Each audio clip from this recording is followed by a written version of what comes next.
सरस्वती शिशु विद्या मंदिर कोटी inter college अथरूवाला में राष्ट्रीय शिक्षा नीति एवं भविष्य का भारत विषय के अंतर्गत शिक्षा संवाद कार्यक्रम का आयोजन किया गया, जिसमें बतौर मुख्य अतिथि के रूप में डॉक्टर रमेश पोखरियाल निशंक उपस्थित रहे। इस दौरान डॉक्टर निशंक ने राष्ट्रीय शिक्षा नीति 2020 और भविष्य का भारत विषय पर विद्यार्थियों के साथ संवाद किया। उन्होंने कहा कि 21वीं सदी का ज्ञान एवं तकनीक आधारित विश्व भारत की ओर काफी उम्मीद भरी दृष्टि से देख रहा है। इसी को दृष्टिगत रखते हुए हमने प्रधानमंत्री नरेंद्र मोदी के नेतृत्व में NEP 2020 को संस्तुति प्रदान की थी। नई शिक्षा नीति में शिक्षा, विज्ञान और संस्कृति 3 आधार हैं, जिसमें 21वीं सदी का ज्ञान, समग्र ब्रह्मांड का ज्ञान, अपनी संस्कृति के साथ बच्चों का समग्र विकास होगा। साथ ही कहा कि भारत के युवा वर्ग को कौशलकारी शिक्षा प्रदान करने का जो प्रण देश के प्रधानमंत्री ने लिया है, उसमें हम सभी की सहभागिता की जरूरत है और भारत को पुनः एक बार फिर से विश्व पटल पर अग्रणी देश कैसे बनाया जाए और हर युवा को तकनीकी प्रशिक्षण किस तरह से मिल सके, सरकार लगातार इससे प्रयास कर रही है।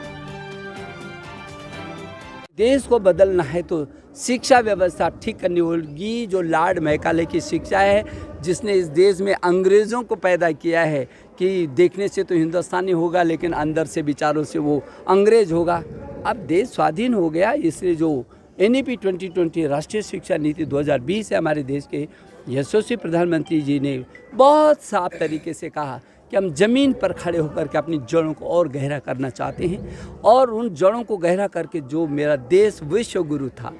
और जिस आधार पर ज्ञान में, विज्ञान में, अनुसंधान में, प्रौद्योगिकी में, तकनीकी में, किस क्षेत्र में हम पीछे थे, कोई क्षेत्र ऐसा नहीं था जिस क्षेत्र में हमने शिखरता को प्राप्त न किया हो और अंग्रेज़ों ने हमारी जड़ों से हमको विरत किया। अब हम उन जड़ों को और मजबूत करेंगे।